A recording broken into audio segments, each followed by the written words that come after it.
Արագածոտնի մարզի Օհանավան գյուղում թեև ֆինանսական միջոցները սուղ են, սակայն ամանորին սպասում են։ Գյուղում բնակվող ընտանիքների մեծ մասի ապրուստի միջոցը խնձորի բերքից ստացված եկամուտն է, սակայն այս տարի շատերին ապրանքն իրացնել չի հաջողվել։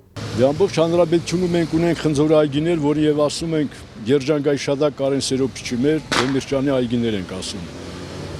Բայց այս վերջի 4-5 տարիները 250-ից մինչև 300 ինչքան որ իրազեկված են, այդքան մարդիկ են արտագնա աշխատանքի, մեծ մասը Ռուսաստան։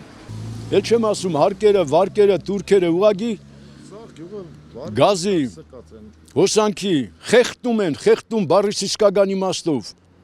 Այսքան տղամարդիկ կան ստեղ 10-15 հոգի։ Բոլորս ձեռքներս տանեն գրպաներ փողը հանենք դրենք ստեղին երեխաների նման շատ բնական մաքուր հոգեբանությամբ դրենք սեղանի վրա 5-10 հազար դրամ չի ավակվում մոտներս։ Ապրանք ենք ծախում, որ կարենանք նոր տարյան ենք աղբերս։ Ապրանքն էլ սենց ապրանքը կին չունի։ Ոնց անենք։ Հողի հարկ պիտի տանք, ջրի հարկ պիտի տանք, դրա հետ պիտի ապրենք, բուժանյութ, սա խնդիրներ աղբեր։ Ու ապրանքը կին չունի։ Արտագնա աշխատանքի գնացողներ էլ կան, իրանց վերք ու բարիք ստեղծում են, դրանով են ապրում մեծամասնությունը։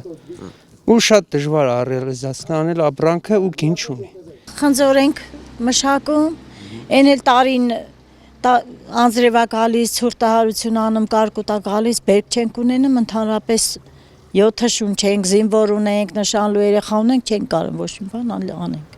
Ըսկի չենք պատրաստվել ամանորյա տրամադրության Նազի ջան։ Տրամադրությունը շատ լավ, բայց ֆինանսականը շատ վատ։ Ինչ պիտի լինի, ֆինանս որը լինի, լավ կլինի։ Մեր նկարահանման ընթացքում այցելեցին գյուղում գործող մի քանի խանութներից մեկը, ինչպես խանութի աշխատակցուհին փաստեց, անգամ ամանորին ընթառաջ առևտուր չկա, գյուղացիների մեծ մասը պարտքով է ապրանք գնում։ Շարժ հələ որ չկա, կան շատերը որ պարտքով են անում։ Արտուր Հովհաննիսյան, Նարեկ Բարսեղյան, Առաջին լրատվական։